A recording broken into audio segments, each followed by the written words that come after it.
Four penniless artist buddies, a poet, a painter, a musician, and a philosopher are living together in Paris's Latin Quarter in the 1840s when one freezing Christmas Eve their lives are changed forever. A girl knocks on their door looking for a candlelight, and she and the poet fall in love. However, the rush of love at first sight soon gives way to something much darker. It becomes clear that the girl is desperately ill and that the poet in his poverty cannot support her. Our friends try to find their way, but are soon sharply awoken to the harsh realities of life.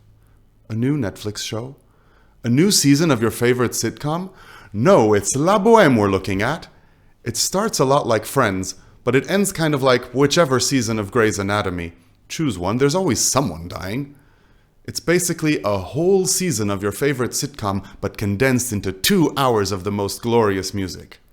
I'm Samuel Berlad, and this is Why Do I Care?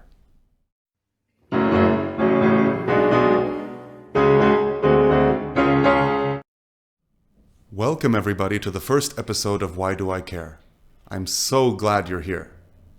La Bohème by Italian composer Giacomo Puccini, first performed on February 1st, 1896, is one of the most popular operas today, and for good reason.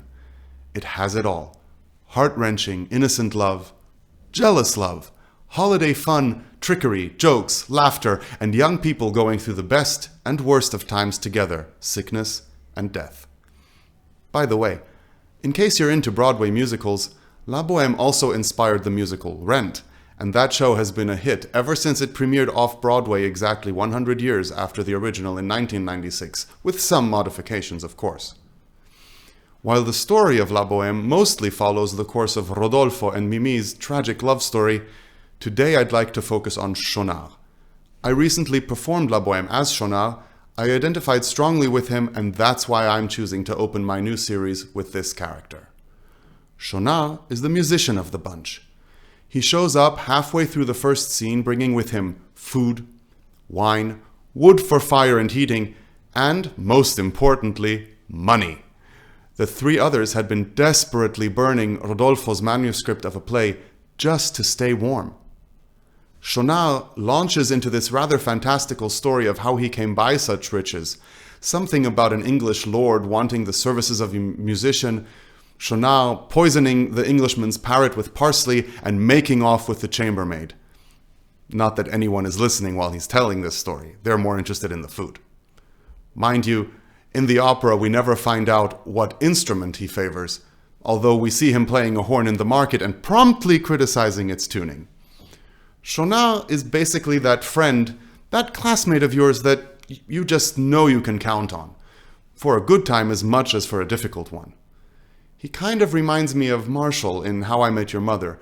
He's always there, ready with a smart reply, trying to sound all academic. For example, he drops the odd Latin phrase, and he sets the others straight when they aren't obeying the musical form of the court dance properly. He's obviously a nerd. They're all nerds, really. Academics, artists, fresh out of school, trying to find their place and their way in life. Maybe, with a little luck, they could have ended up like the heroes of The Big Bang Theory, successful and happy, but we never find out how their story ends beyond the tragedy of Mimi. Despite being fun and loving to party, Shaunard has this practical and earnest side that we get to see at the end of the opera. While eventually all the friends do what they can to help Mimi on her deathbed, Shaunard makes that switch faster than any of the others. He interrupts the rambunctious fun and dancing the four are having and makes sure that the room is set up the way they need it to make Mimi as comfortable as possible. And while the others are trying to find a way to help or to convince themselves that the situation is not as grave as it may seem, Shaunard understands that Mimi will die within no more than half an hour, although Marcello shushes him when he dares to utter this. A question I asked myself when studying the role of Shaunard, especially after speaking to my colleagues in the production, was that of his sexual orientation. Puccini and Luigi Illica, his librettist, that's the scriptwriter for an opera, are never explicit about it for either Shaunard or Colline. That would have still been unthinkable in 1896. Yet, I cannot help but ask myself whether Shaunard is not a closeted gay or bisexual. He has this special relationship with philosopher Colline. Maybe they are just supposed to be a comic duo, but playing the two as a couple just felt right to me. I could feel a closeness between him and Colline that goes beyond just friendship. And then there's that story of the extravagant, parrot-owning English lord at the beginning.